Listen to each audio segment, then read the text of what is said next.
ठीक है। आज हम पढ़ने वाले हैं मॉलिक्यूलर बायोलॉजी। तो देखो, कुछ ऐसे यूनिट्स होते हैं जो आपकी बेसिक यूनिट्स होते हैं। बेसिक यूनिट मतलब क्या हो गया, इसको चल क्यों नहीं रहा है? ठीक है,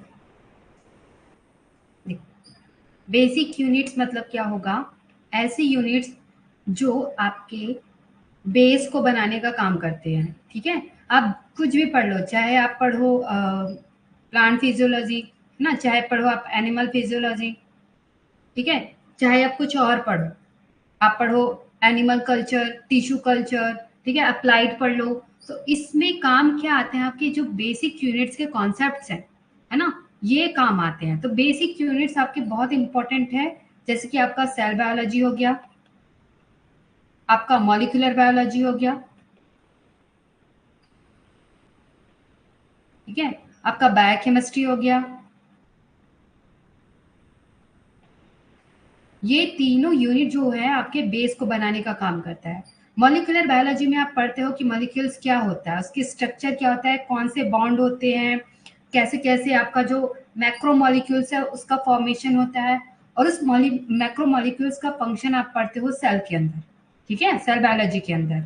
अब भी जो मैक्रो मॉलिक्यूल्स है, सर ये बायोकेमिस्ट्री में आप पूरे उसके मॉलिक्यूल्स के स्ट्रक्चर वगैरह पढ़ोगे, ठीक है, और सेल बायोलॉजी में उसके फंक्शंस पढ़ोगे कि वो प्रोटीन कैसे काम कर रहा है, और मॉलिक्यूलर बायोलॉजी में आप पढ़ोगे कि जेनेटिक बेसिस में कैसे रेप्लिकेशन किया जाता है, कैसे उसका ट्रांसक्रिप्शन होता है, मतलब कौन कौन से प्रोसेसेस होते हैं और उन प्रोसेसेस को करने वाले कौन कौन से एंजाइम्स होते हैं, ये सारी चीजें हम यहाँ पर अभी देखेंगे।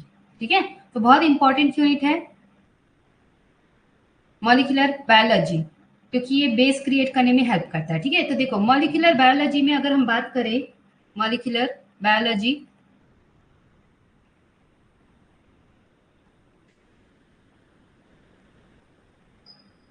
मॉलिक्यूलर बायोलॉजी की अगर हम बात करेंगे तो इसमें हम पढ़ेंगे आपके क्रोमोसोम्स के स्ट्रक्चर के बारे में, क्रोमोसोम्स के स्ट्रक्चर के बारे में, ठीक है, हम पढ़ेंगे यहाँ पास कि न्यूक्लियोसोम मॉडल क्या है,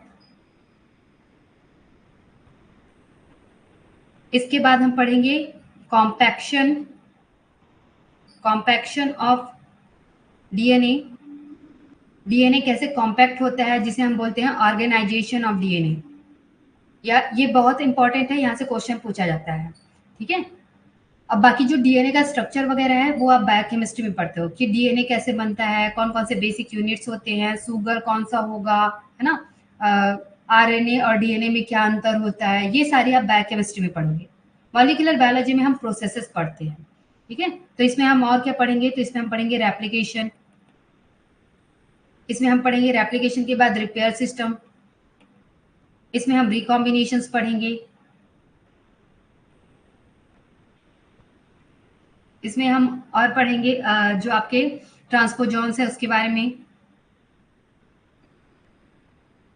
ठीक है, इसके अलावा हम यहाँ पास पढ़ेंगे ट्रांसक्रिप्शन के प्रोसेस कैसे होता है, कौन कौन से एंजाइम यहाँ पास इन्वॉल्व होते हैं, ट्रांसलेशन कहाँ पास होता है, कैसे होता है। इसके अलावा यहाँ पास हम रेगुलेशंस पढ़ेंगे कि आपका जो रेप्लिकेशन है उसका रेगुलेशन कैसे होता है, ट्रांसक्रिप्शन का रेगुलेशन कैसे होता है, ट्रांसलेशन का रेगुलेशन कैसे होता है, ये सारी चीजें हम यहाँ पास पढ़ेंगे। उसके बाद हम पढ़ेंगे ओपेरॉन्स। ठीक है, तो ये कुछ बेसिक पॉइंट्स हैं जिसके बारे में हम यहाँ पास डिटेल में डिस्कशन करेंगे। ठीक है, किसी को कहीं पर भी कोई डाउट होगा तो बता दीजिएगा। आज हम क्लास स्टार्ट कर रहे हैं, सबसे पहला क्लास है मॉलिक्यूलर बायोलॉजी का। अब देखो मॉलिक्यूलर बायोलॉजी जब भी हम पढ़ते हैं, सबसे पहली चीज हम पढ़ते हैं सेंट्रल डोग्मा मॉडल। अभी सेंट्रल डोग्मा मॉडल कहता क्या है? तो सेंट्रल डोग्मा मॉडल कहता है कि डीएनए से आपका आरएनए का फॉर्मेशन होता है और आरएनए से आपके प्रोटीन्स का फॉर्मेशन होता है। ठीक है, सेंट्रल डोग्मा मॉडल कहता है कि डीएनए ट्रांसक्रिप्शन प्रोसेस के थ्रू आरएनए बनाता है और आरएनए ट्रांसलेशन प्रोसेस के थ्रू प्रोटीन का फॉर्मेशन करता है। ठीक है, बट ये इतना सिंपल है क्या? नहीं है। अब देखो इसके अंदर भी और भी प्रोसेसेस आपको देखने को मिलेगा, जैसे कि डीएनए खुद अपने आप को रेप्लिकेट करता है। ठीक है, अपने आप को क्या करेगा, रेप्लिकेट करेगा। रेप्लिकेट कर रहा है मतलब ये क्या कर रहा है, सेल्फ कॉपिंग बना रहा है, खुद का ही कॉपी बना रहा है। तो इस प्रोसेस को हम रेप्लिकेशन बोलते हैं। और इसमें क्या होता है, डीएनए खुद का कॉपी कराता है। ठीक है, अगर हम बात करेंगे यहाँ पास एक डबल स्टैंडर्ड डीएनए है, सेल्फ कॉपी किया, क्या बना दिया, वो 2 डबल स्टैंडर्ड डीएनए बना दिया। ठीक है, अपने डीएनए का जो कॉन्सेंट्रेशन है उसको बढ़ा दिया। हम सेल साइकिल में ये चीजें थोड़ा बहुत पढ़ चुके हैं कि जब रेप्लिकेशन होता है सेल में जो डीएनए का कॉन्सेंट्रेशन है वो इंक्रीज हो जाता है। किस सेल स्टेज में हो रहा है ये परफॉर्मेंस, तो ध्यान रखना एस फेज में होता है। ठीक है, उसके बाद ये जो डीएनए बना है, इस डीएनए में हो सकता है कोई चेंजेस हो गया हो, है ना। अब ये चेंजेस आपके 2 तरीके के हो सकते हैं। या तो हमारा जो जीन है या जीनोम जो है वो किसी रेडिएशन से एक्सपोज हो गया हो तो म्यूटेशन हो सकता है। ठीक है, या फिर हो सकता है कि यहाँ पास रिकॉम्बिनेशन हो गया हो। चेंजेस 2 तरीके के हो सकते हैं ना, या तो ये म्यूटेशन हो सकता है, म्यूटेशन बहुत सारे फैक्टर्स के कारण होगा, इसको भी हम पढ़ेंगे, या तो फिर रिकॉम्बिनेशन के कारण होगा। ठीक है, रिकॉम्बिनेशन जो है वो कहाँ पास होगी, तो हम जनरली देखते हैं कि रिकॉम्बिनेशन का जो प्रोसेस है आपके मियोसिस परफॉर्मिंग सेल्स में होते हैं, बट ऐसा जरूरी नहीं है। रिकॉम्बिनेशन का जो प्रोसेस है वो सोमैटिक सेल्स में भी देखने को मिलता है। क्यों, क्योंकि ये रिकॉम्बिनेशन एक तरीके का रिपेयर मैकेनिज्म भी है। जब हम डिटेल में पढ़ेंगे आपको पूरा का पूरा डिफरेंसेस समझ में आ जाएगा। ठीक है, हम बस अभी सुपरफिशियल तरीके से बात कर रहे हैं कि क्या क्या चीजें हो रही है। तो ध्यान रखिएगा, चेंजेस 2 तरीके के हो सकते हैं, या तो म्यूटेशन हो सकता है या तो रिकॉम्बिनेशन हो सकता है। रिकॉम्बिनेशन होगा मतलब न्यू कॉम्बिनेशंस बनेंगे, और ये जो न्यू कॉम्बिनेशंस है, ये न्यू कॉम्बिनेशंस क्या कराते हैं, नए तरीके के प्रोटीन्स का फॉर्मेशन कराते हैं। ठीक है, अब म्यूटेशन बहुत तरीके के होते हैं। जनरली म्यूटेशन 3 तरीके के होंगे। एक तो होता है बेनिफिशियल म्यूटेशन, दूसरा होता है हार्मफुल म्यूटेशन, और तीसरा होता है आपका न्यूट्रल म्यूटेशन। ठीक है, अगर हम म्यूटेशन की बात कर रहे हैं, उसके नेचर की बात कर रहे हैं कि क्या वो हमको बेनिफिट दे रहा है या फिर हमको हार्म पहुंचा रहा है या फिर वो कोई भी इफेक्ट शो नहीं कर रहा है ना, तो उसको हम बोलेंगे न्यूट्रल म्यूटेशन। ध्यान रखेंगे। अच्छा, ध्यान रखना कि जो आपका यूनिवर्स है, नेचर है ना, नेचर में आपके जो बेनिफिशियल म्यूटेशंस होते हैं वो बहुत कम होते हैं। बेनिफिशियल म्यूटेशन मीन्स क्या हो गया, ऐसे म्यूटेशन के कारण कुछ ऐसे प्रोटीन्स का फॉर्मेशन होना जो कि हमको एक्स्ट्रा एडवांटेज देगा सर्वाइवलशिप में। ठीक है, जैसे कि आप सपोज करो आपके पास विंग्स आ गया, है ना, आपके पास विंग्स आ गया, तो नॉर्मल ह्यूमन बींग्स में विंग्स होता है क्या, नहीं होता है ना। तो विंग्स क्या कर रहे हैं, आपके सर्वाइवलशिप को और ज्यादा बढ़ा रहा है। आप लैंड में भी रह सकते हो, साथ ही साथ आप एयर में भी रह सकते हो। तो वो इस तरह के जो म्यूटेशंस होते हैं ना वो बहुत रेयर होते हैं, यूनिवर्स में एज सच पाया नहीं जाता है। ठीक है, और अगर हार्मफुल म्यूटेशंस की अगर आप बात करोगे तो हार्मफुल म्यूटेशंस को वैसे भी एलिमिनेट कर दिया जाता है बाय नेचुरल सिलेक्शन। आपको सपोज करो कोई डिसीज हो गई है ना। अब डिसीज हो गई है तो क्या वो डिसीज आपके नेक्स्ट जनरेशन में जाएगा, नहीं, है ना, उसको एलिमिनेट कर दिया जाता है। कुछ डिसीज ऐसे होते हैं जो हेरिटेबल होता है, जो कि जाता है ना, पर हम उस चीज के बारे में अभी बात नहीं कर रहे हैं। हेरिटेबल डिसीज अलग होता है, वो आप जेनेटिक्स में पढ़ोगे। बट मोस्ट ऑफ दी जो हार्मफुल आपके एलिल्स होते हैं वो एलिमिनेट कर दिए जाते हैं।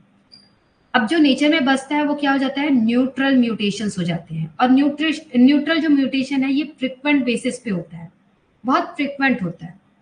ठीक है, एकदम ज्यादातर म्यूटेशन इसी तरीके के होते हैं। ये धीरे धीरे करके एक्यूमुलेट होते हैं, एक्यूमुलेट होकर यही जो है वो इवोल्यूशन करवाने में हेल्प करते हैं।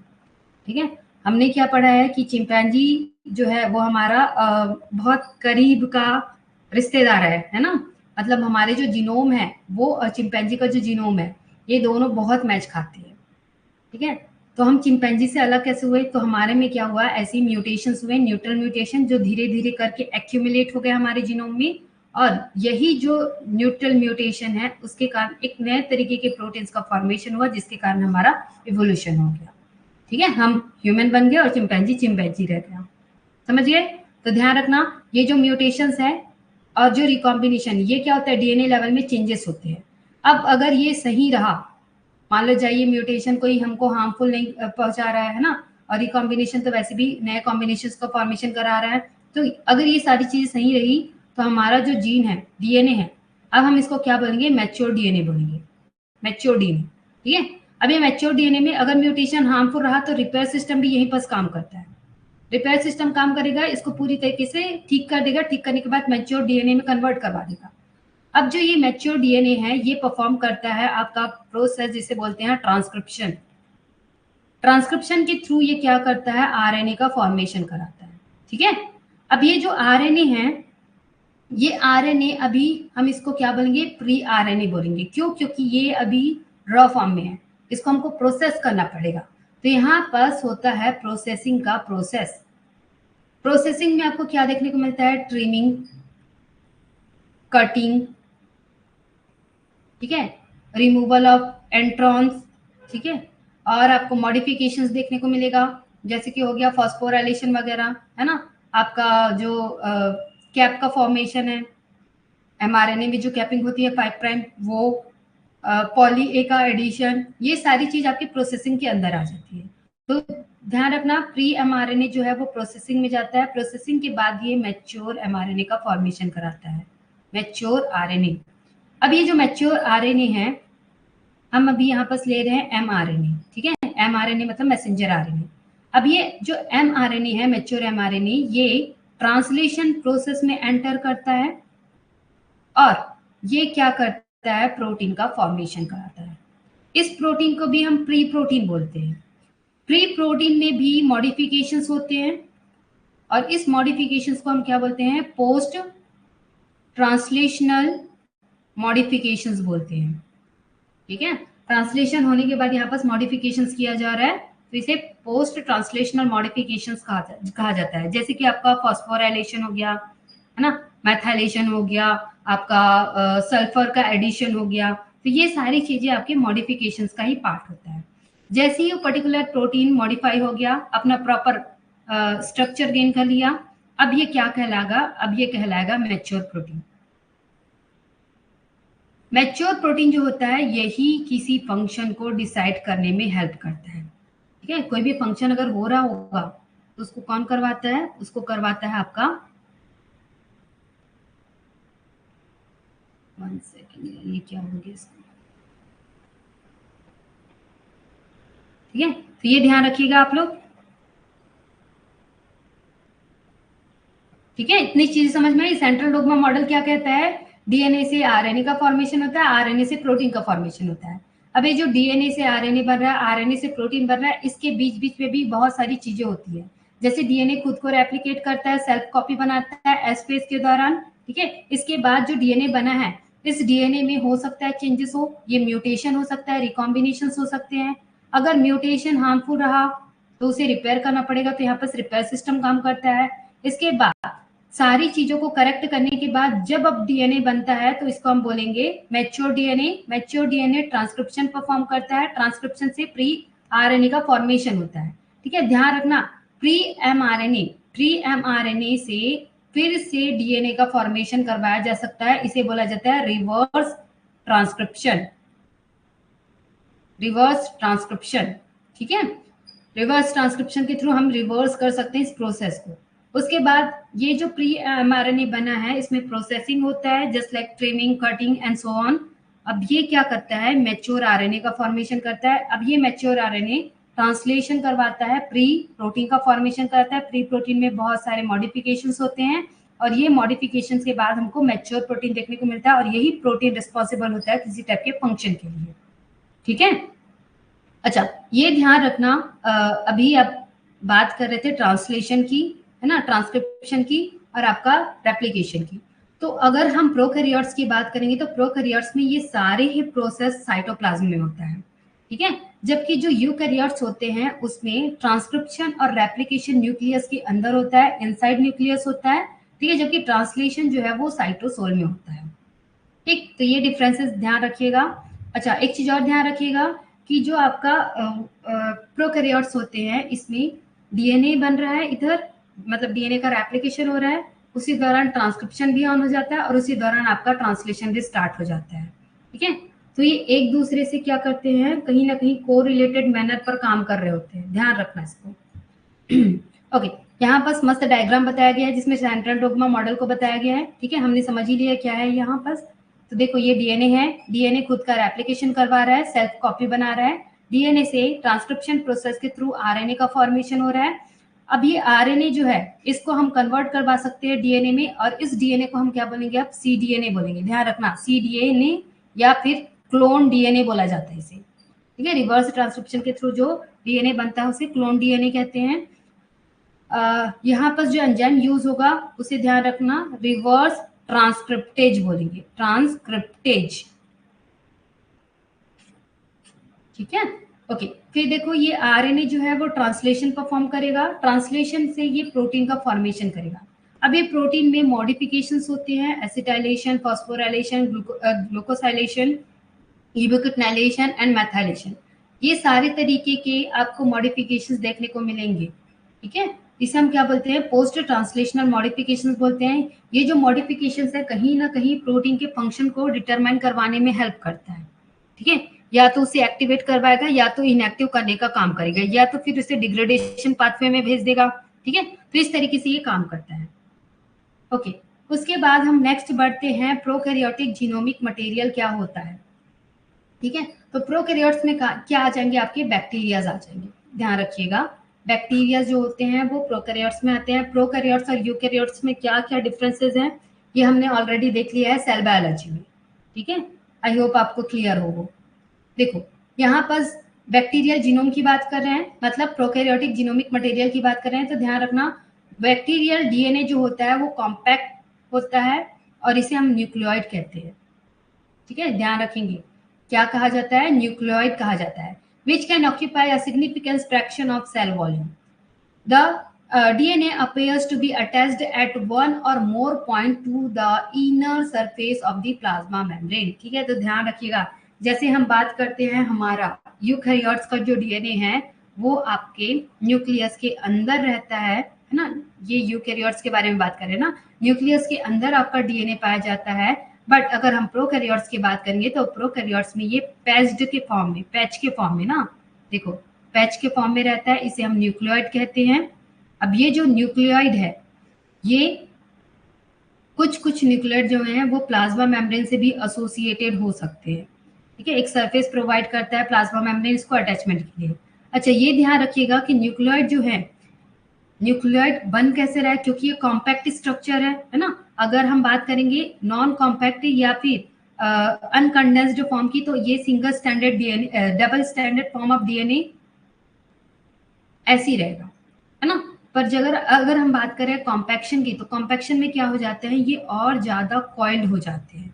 तो इस कॉइलिंग को करवाने के लिए इसे पैच्ड फॉर्म, न्यूक्लियोइड फॉर्म में रखने में कौन हेल्प करता है, तो ध्यान रखिएगा यहाँ पास हिस्टोन प्रोटीन तो नहीं होता है बट हिस्टोन लाइक प्रोटीन होता है, हिस्टोन लाइक प्रोटीन होता है। ठीक है, यहाँ पास एग्जाम्पल भी लिखा गया है HU, ध्यान रखिएगा। हिस्टोन लाइक प्रोटीन्स होते हैं बट ये स्टेबल कॉम्प्लेक्स का फॉर्मेशन नहीं करता है। No stable complex form here, मतलब यहाँ पर जो आपका न्यूक्लियोइड होता है इसका कॉम्पैक्शन जो है वो डिकॉम्पैक्ट भी हो जाता है, फिर से कॉम्पैक्ट भी हो जाता है। ठीक है, अनस्टेबल रहता है, थोड़े समय के लिए ही रहता है। ठीक, तो ये ध्यान रखिएगा, histone like proteins are abundant in E coli. Histone like protein, not histone, ध्यान रखिएगा, बार बार बोल रही हूँ। हिस्टोन केवल और केवल यूकैरियोट का कैरेक्टर है, यहाँ पर हिस्टोन नहीं पाया जाता है। हिस्टोन जैसा ही कुछ प्रोटीन पाया जाता है जो कॉम्पैक्शन में हेल्प करता है। The best characterized example is a 2 subunit protein called HU। ठीक है, इसका बेस्ट जो एग्जांपल है वो है आपका HU protein. But this protein bind and dissociate within minutes and no regular stable DNA histone structure has been found. ठीक है, तो यहाँ पर मैंने बताया है कि ये बहुत ही अनस्टेबल कंडीशन होता है। ये बाइंड करता है, बाइंड करके वहीं पर से डिसोसिएट हो जाता है, फिर बाइंड करता है, फिर डिसोसिएट हो जाता है। तो ये यहाँ पर रेगुलर स्ट्रक्चर अगर हम बोले तो वो हमको देखने को नहीं मिलेगा। ठीक है, तो ये अनस्टेबल होता है, ध्यान रखेंगे। इतनी चीजें समझ में आई क्या? ठीक है, देखो ये हो गया बैक्टीरिया का सेल, बैक्टीरिया सेल। ठीक है, सपोज करो ना ये बैक्टीरिया सेल है। अब यहाँ पास पैच्ड के फॉर्म में आपको न्यूक्लियोइड्स देखने को मिलेंगे। कुछ न्यूक्लियस जो हैं वो आपके प्लाज्मा मेम्ब्रेन से बाइंड किए होते हैं।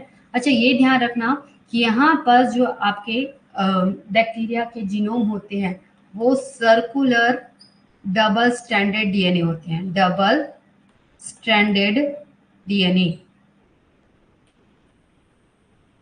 ठीक है, यहाँ पर कुछ एक्स्ट्रा क्रोमोसोमल मटेरियल भी होता है, क्रोमोसोमल मटेरियल। अब इस एक्स्ट्रा क्रोमोसोमल मटेरियल को हम क्या बोलते हैं? इसको बोलते हैं प्लाज्मिड। ठीक है, ध्यान रखना प्लाज्मिड भी क्या होता है? सर्कुलर डीएनए होता है। ठीक है, तो यहाँ पर ये जो होगा ये circular DNA additional extra genome, इसको हम क्या बोलेंगे? प्लाज्मिड बोलेंगे। अब प्लाज्मिड का कैरेक्टर ध्यान रखना कि प्लाज्मिड का जो फीचर है, इसका फीचर ये क्या काम करता है? तो ये give extra advantage to the bacteria. ये बैक्टीरिया को एक्स्ट्रा एडवांटेज देता है for their survival, for their survival. ठीक है, जैसे कि आप लोगों ने सुना होगा एक होता है आर प्लाज्मिड ना, आर प्लाज्मिड होता है, बहुत सारे प्लाज्मिड होते हैं। तो आर प्लाज्मिड क्या करता है? इसका मैं काम बता देती हूँ। आर प्लाज्मिड जो है वो रेजिस्टेंट प्रोवाइड करता है, रेजिस्टेंस। ठीक है, मान लो जाए कोई एंटीबायोटिक्स है, एंटीबैक्टीरियल कंपाउंड है ना, जो एक होस्ट के बॉडी में बन रहा है। ये होस्ट का बॉडी हो गया, होस्ट के बॉडी को इन्फेक्ट कर रहा है बैक्टीरिया। ठीक है, अब होस्ट के बॉडी का जो इम्यून सिस्टम है वो एंटी बैक्टीरियल कंपाउंड का फॉर्मेशन कर रहा है। अब इसके पास अगर उस पर्टिकुलर एंटी बैक्टीरियल कंपाउंड के लिए आर प्लाज्मिड होगा तो उसको ये उस पर्टिकुलर कंडीशन में सरवाइव करने में भी हेल्प करेगा। ठीक है, तो इससे आपको क्या पता चल रहा है कि ये एक्स्ट्रा एडवांटेज शो कर रहा है बैक्टीरिया के सर्वाइवल के लिए उस पर्टिकुलर टाइप के एडवर्स कंडीशन में। ठीक है, तो ये ध्यान रखिएगा, एक्स्ट्रा क्रोमोसोमल मटेरियल जिसको हम प्लाज्मिड कहते हैं, कहाँ पर पाया जाता है? बैक्टीरिया में पाया जाता है। ओके, नेक्स्ट हम बात करते हैं यूकैरियोटिक जीनोमिक मटेरियल की। यहां से आपका सीएसआर का क्वेश्चन स्टार्ट हो जाता है, तो ध्यान से सुनेंगे। डीएनए पैकेजिंग के बारे में बात करते हैं। ठीक है, डीएनए पैकेजिंग के बारे में बात कर रहे हैं, मतलब हम कॉम्पैक्शन लेवल के बारे में बात कर रहे हैं कि आपका डीएनए कैसे कॉम्पैक्ट फॉर्म में पाया जाता है। देखो हमारा जो जीनोम होता है ना, अब देखो सेल खुद इतना छोटा होता है, सेल के अंदर फिर न्यूक्लियस पाया जाता है। अब न्यूक्लियस इतना छोटा है पर हमारे जो जीनोम होते हैं, अच्छा एक चीज और बता देती हूँ, जो बैक्टीरिया है उसका जो जीनोमिक मटेरियल है वो कितना होता है? लगभग 4.3 मिलियन इन नंबर। ठीक है, इसका जीनोम खुद इतने मिलियंस ऑफ नंबर का है ना, बेस पेयर्स का है, बेस पेयर्स का है। तो यहाँ पर देखो हमारा जीनोम कितने बेस पेयर का होगा, तो ध्यान रखना हमारा जो जीनोम है, ये रफ आइडिया बता रही हूँ मैं, लगभग 6 बिलियन बेस पेयर्स का बना होता है। अब इतने बिलियन बेस पेयर का बना है, दैट मीन्स ये अपने जो सेल है जहां पर वो रह रहा है उससे भी क्या है? बहुत लंबा है ना। लगभग लगभग अगर हम बात करें, इसको ओपन करें, ओपन करेंगे तो हम देखेंगे कि लगभग लगभग ये एक जो वो क्या बोलते हैं उसको, 100 मीटर जो होता है ना, लगभग लगभग इतनी जो दूरी है उसको ये तय कर सकता है। ठीक है, मतलब इतने लेंथ तक हम उसको स्प्रेड कर सकते हैं। तो इतने छोटे से सेल के अंदर ये जो डीएनए है वो कैसे रहता होगा? तो यहाँ पर हमारे बहुत सारे प्रोटीन्स इन्वॉल्व होते हैं जो कि इसको कॉम्पैक्ट करवाने में हेल्प करते हैं। ठीक है, इसी को क्या बोला जाता है? इसी को बोला जाता है डीएनए पैकेजिंग। ठीक है, तो देखो ये स्टेटमेंट जो मैं पढ़ रही हूँ बहुत इंपॉर्टेंट है, किसी को कहीं पर कोई डाउट होगा तो बता दीजिएगा, वैसे मैं समझाते हुए चल रही हूँ। Within the cell however DNA is associated with protein each and each DNA molecule and its associate protein is called chromosome। ठीक है, तो ध्यान रखिएगा सेल के अंदर आपका डीएनए एसोसिएटेड होते हैं प्रोटीन्स के साथ, और प्रोटीन और उस जो डीएनए मॉलिक्यूल है ना जो एसोसिएटेड है उसके साथ, इसको हम क्या बोलते हैं? क्रोमोसोम बोलते हैं। अब क्रोमोसोम को ध्यान रखना, क्रोमोसोम क्या है, तो क्रोमोसोम कुछ और नहीं है, ये कंडेंस्ड फॉर्म ऑफ डीएनए ही है, कंडेंस्ड फॉर्म ऑफ डीएनए। ठीक, नेक्स्ट पॉइंट है packaging of DNA into chromosome serves several important function. ये बहुत इंपॉर्टेंट होता है सेल के लिए। ठीक है, first the chromosome is a compact form of the DNA that readily fit inside the cell. ठीक है, तो ये क्रोमोसोम जो है वो हाईली कॉम्पैक्ट फॉर्म होता है, तो ये सेल के अंदर इतने सारे बेस पेयर के बने हुए जो डीएनए है उसको फिट होने में हेल्प करता है। सेकंड इसका काम है packaging the DNA into chromosome serves to protect the DNA from damage. ठीक है, देखना ध्यान रखना यहाँ पास कि आपके जो सेल है ना, सेल के अंदर सेल के बाहर आपके एक्स्ट्रा सेलुलर इन्वायरमेंट में, ठीक है, आपके जो नॉर्मल इन्वायरमेंट है मतलब आउटसाइड ऑफ द बॉडी है, अगर हम बात कर रहे हैं हमारे एटमॉस्फेयर की, तो यहाँ पर भी बहुत सारे डीएनएज होते हैं। ठीक है, डीएनएज क्या करते हैं, न्यूक्लियस होते हैं, ये क्या करते हैं आपके डीएनए को ब्रेक डाउन करने का काम करते हैं। ठीक है, तो ये अगर ये पैक्ड फॉर्म में रहेगा, हाईली कॉइल्ड कंडीशन में रहेगा, तो हम हमारे जो न्यूक्लियस हैं उसको टाइम नहीं मिलेगा और ना ही उसको साइट मिलेगा कि वो कट क्रिएट कर सके।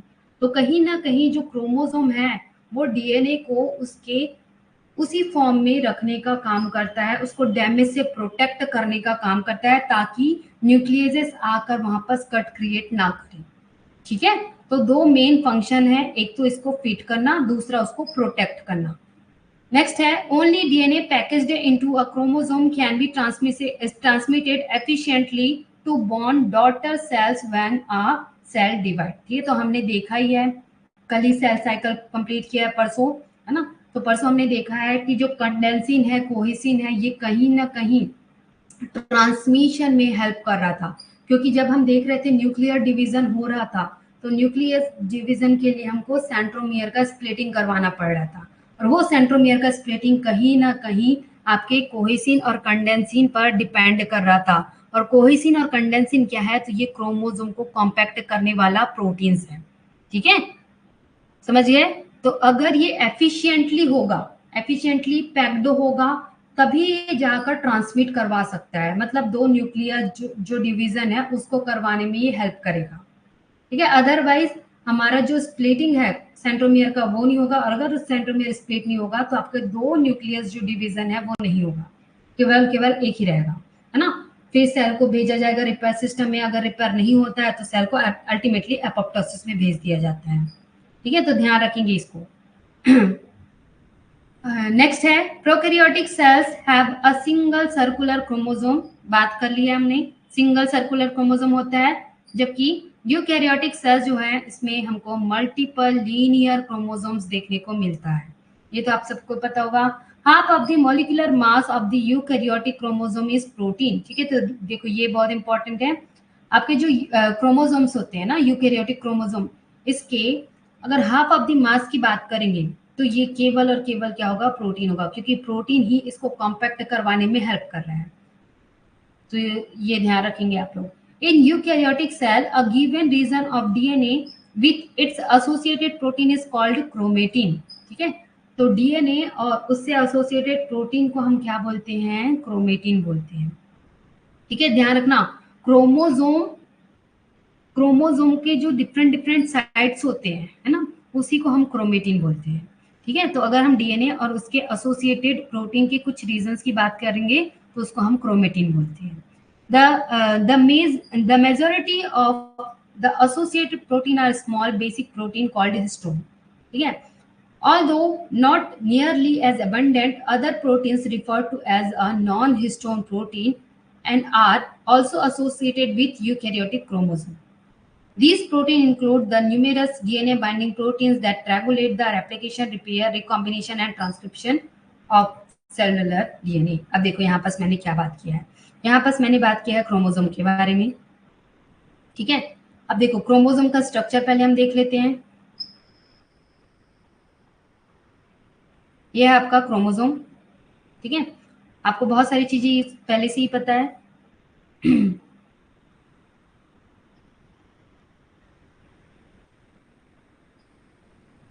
ये एक बार और ड्रॉ कर चुके हैं हम, है ना। तो देखो आपके यहाँ पर सेंटर वाला जो रीजन है इसको हम बोलते हैं सेंट्रोमियर, सेंट्रोमियर। ठीक है, अब देखो यहाँ पर आपको कुछ और स्ट्रक्चर्स देखने को मिलेंगे। ठीक है, एक जो आर्म होगा इसको हम बोलेंगे पी आर्म। पी मतलब होता है पेटाइट, पेटाइट का मतलब होता है शॉर्ट। ठीक है, तो एक होता है शॉर्ट आर्म, दूसरा होता है क्यू आर्म। क्यू आर्म को बोलते हैं क्वे आर्म।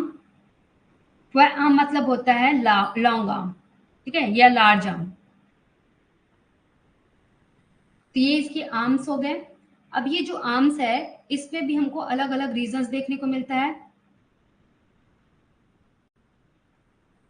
अब इस पर्टिकुलर क्रोमोसोम के कुछ रीजन या इससे एसोसिएटेड प्रोटीन्स के हम लेंगे तो इसको हम क्या बोलेंगे, क्रोमेटिन बोलेंगे। ठीक है, अब ये क्रोमेटिन दो टाइप के होते हैं, मैंने पहले ही बता दिया है आपको। होता है यूक्रोमेटिन, ठीक है, और एक होता है हेट्रोक्रोमेटिन। इसके बारे में भी हम डिटेल में पढ़ेंगे। हेट्रोक्रोमेटिन एंड यूक्रोमेटिन बहुत इंपॉर्टेंट है। ठीक है, आपको क्या देखने को मिलेगा, और यहाँ पर देखने को मिलेगा टीलोमियर्स। टीलोमियर्स, टीलोमियर्स जो होते हैं वो एंड होता है ना। लीनियर जो आपका क्रोमोसोम्स होता है, डीएनए होता है, उसके एंड वाला जो रीजन है इसको बोलते हैं टीलोमियर। टीलोमियर को कैप किया हुआ होता है कैपिंग प्रोटीन, ताकि इसको जितने भी न्यूक्लियसेस हैं उससे प्रोटेक्ट किया जा सके। ठीक है, अब देखो ये जो आपको डीएनए देखने को मिल रहा है, क्रोमोसोम देखने को मिल रहा है, इस क्रोमोसोम के यहाँ पास अंदर में आपको छोटे छोटे क्या देखने को मिल रहे हैं, आपको देखने को मिल रहा है डबल स्टैंडर्ड डीएनए। तो हम क्या बोल सकते हैं कि ये जो क्रोमोसोम है वो क्या है, कंडेंस्ड फॉर्म ऑफ डीएनए है, डीएनए का कॉम्पैक्ट रूप है। ठीक है, हाईली विजिबल कब होता है, तो मैंने बताया था मेटाफेज स्टेज में ये हाईली विजिबल होते हैं, है ना। और जो यूकैरियोटिक क्रोमोसोम है या फिर यूकैरियोटिक डीएनए है, ये दो तरीके के फॉर्म में रह सकते हैं, या तो ये कॉम्पैक्ट फॉर्म में रह सकते हैं या फिर ये डीकॉम्पैक्ट फॉर्म में रह सकते हैं, है ना। मतलब ये कंडेंसेशन एंड डीकंडेंसेशन दोनों ही प्रोसेस को फॉलो कर सकता है। अगर आप बात करेंगे इंटरफेस की, इंटरफेस में आपका आ जाएगा G1 S G2, इसमें आपको डीकंडेंस्ड फॉर्म में डीएनए देखने को मिलता है। ठीक है, जबकि अगर हम बात करेंगे एम फेज की, तो एम फेज में आपको हाईली कॉम्पैक्ट या कंडेंस्ड फॉर्म में डीएनए देखने को मिलता है। ठीक है, इसके अलावा मैंने कुछ और बताया था यहाँ पर कि ये जो दो होंगे इसको हम क्या बोलेंगे, इसको बोलेंगे सिस्टर क्रोमेटिड्स। सिस्टर क्रोमेटिड्स,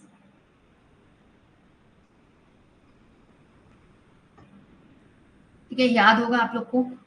इसके अलावा इसके और एलिल्स होते हैं, उसको हम क्या बोलते हैं, नॉन सिस्टर क्रोमेटिड्स या फिर होमोलॉगस क्रोमोसोम्स बोलते हैं, है ना।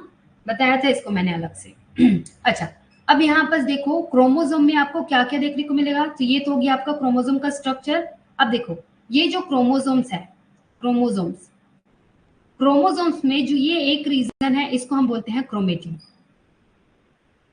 ठीक है, अब इस क्रोमेटिन में आपको दो चीजें देखने को मिलेगी, एक तो होगा आपका डीएनए, दूसरा जो मॉलिक्यूल होगा वो होगा प्रोटीन। अब ये प्रोटीन भी दो तरीके के हो सकते हैं, एक तो होगा हिस्टोन प्रोटीन, जो कि आपका हाईएस्ट कॉन्सेंट्रेशन में होता है। ठीक है, हाईएस्ट कॉन्सेंट्रेशन में जो प्रोटीन होता है वो क्या होता है, हिस्टोन प्रोटीन होता है। उसके बाद हमको कुछ और प्रोटीन्स देखने को मिलता है जिसको हम बोलते हैं non histone proteins. Non histone proteins क्या होते हैं, ऐसे प्रोटीन्स जो कि आपके रेप्लिकेशन परफॉर्म करवाएंगे, ठीक है, आपके क्रोमोसोम के स्ट्रक्चर को मेंटेन करवाने में हेल्प करेंगे। वे सारे प्रोटीन जो है वो आपके नॉन हिस्टोन प्रोटीन्स में आएंगे। जैसे कि हमने बात किया था कॉम्पैक्शन के लिए कोहेसिन, कंडेंसिन। ठीक है, अगर हम रेप्लिकेशन की बात करेंगे तो डीएनए पॉलीमरेज हो गया, आपका हेलिकेज हो गया। ठीक है, ये सारे भी तो प्रोटीन है ना। तो ये सारे जो प्रोटीन होंगे वो किसमें आएंगे, आपके नॉन हिस्टोन प्रोटीन्स में आएंगे। ठीक है, आपका जो टीलोमियर को कैप करने वाले प्रोटीन्स है, कैपिंग प्रोटीन्स, ये भी इसी तरीके के प्रोटीन्स में आएंगे। ठीक है, तो ये ध्यान में रखेंगे, आपकी क्रोमेटिन जो है वो डीएनए से बना होता है, प्रोटीन से बना होता है। अच्छा, यहाँ पर आपको कुछ अमाउंट में आरएनए भी देखने को मिलता है, क्योंकि अगर आप ट्रांसक्रिप्शन की बात करोगे ना, जब यहाँ पर ट्रांसक्रिप्शन ये परफॉर्म करवा रहा होता है तो उस समय भी तो ये क्रोमेटिन फॉर्म में होता है ना? तो उस समय क्या होता है, आपके डीएनए तो है ही है, यहाँ पर प्रोटीन तो है ही है, साथ ही साथ आपको आरएनए भी देखने को मिलता है। तो ध्यान रखना, क्रोमेटिन जो है उसमें आपको डीएनए भी देखने को मिलता है, प्रोटीन भी देखने को मिलता है और साथ ही साथ आरएनए भी देखने को मिलेगा। ठीक है, बहुत इंपॉर्टेंट है, क्योंकि यहाँ से कंफ्यूजन वाले क्वेश्चन जो है वो क्रिएट हो सकते हैं। आप जितना भी बुक देखोगे उसमें ज्यादातर लिखा होता है कि वो उसमें डीएनए होगा और प्रोटीन होगा, बट उसमें आरएनए भी होता है। ठीक है, तो क्रोमेटिन में आपका डीएनए होता है, आरएनए होता है और प्रोटीन होता है। प्रोटीन भी दो तरीके के होते हैं, एक तो हिस्टोन प्रोटीन, दूसरा होता है नॉन हिस्टोन प्रोटीन। इतनी चीजें क्लियर हुई क्या आप लोग को?